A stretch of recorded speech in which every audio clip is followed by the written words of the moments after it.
YouTubers, today's video is about some of the sights around Traverse Bay, Michigan.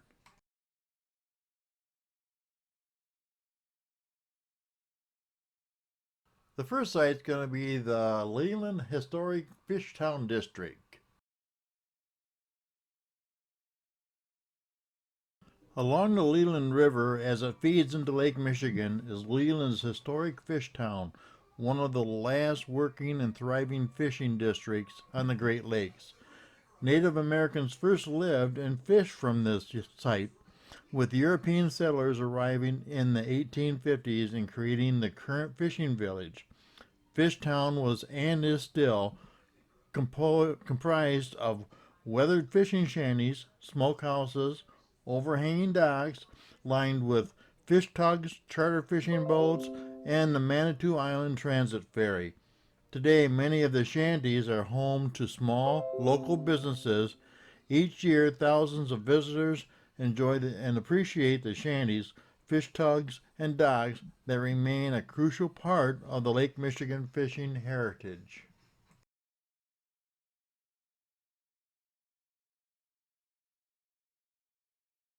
A must meal stop is the Bluebird Restaurant and Tavern.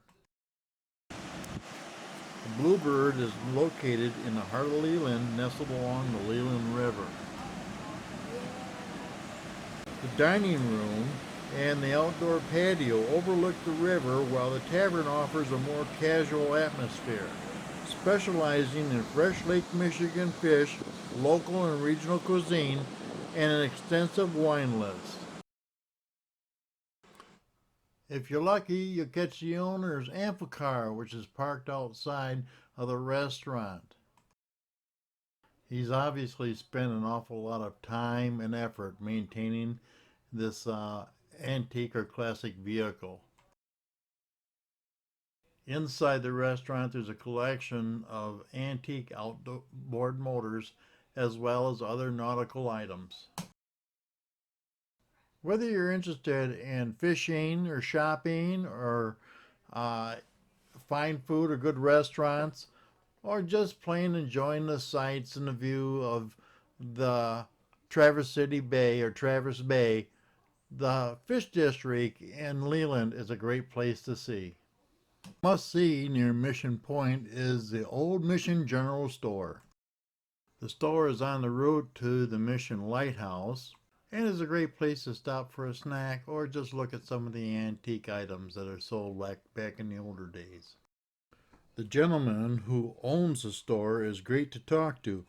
He is good for a story or even a joke. Regardless of the reason for stop, you'll surely leave with a smile on your face. Just a couple miles from the store is the Mission Point Lighthouse. For 67 years, the lighthouse served to warn mariners about the shoals off point.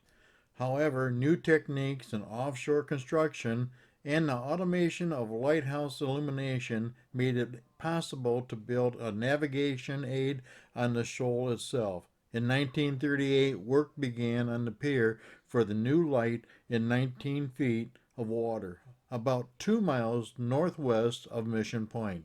The light ran on batteries. It was on a 36-foot tall tower and is a focal plane of 52 feet.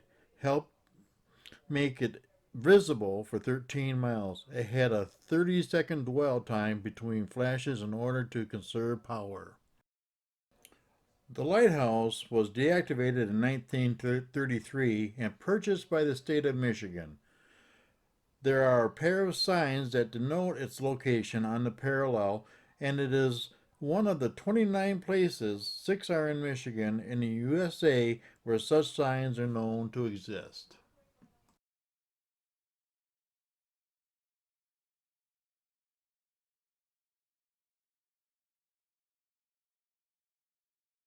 My final point of interest is going to be the Point Betsie Lighthouse.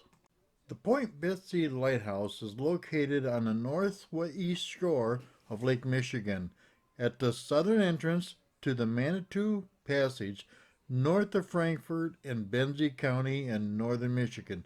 Construction began in 1854, but it was not completed until 1858, and began service in the shipping season of 1859. The lighthouse cost $5,000 to build.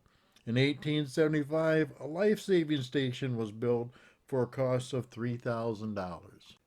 This was one of the earliest life-saving stations and was run under the auspices of the U.S. Life Saving Service. In 1910, the United States Lighthouse Board was reconstituted as the U.S. Lighthouse Service. In 1939, these agencies were merged under the control of the U.S. Coast Guard. I hope you enjoyed these few sights around Grand Traverse Bay. And if you like this video, please hit that thumbs up button. If you haven't already, please subscribe. And most of all, thanks for watching.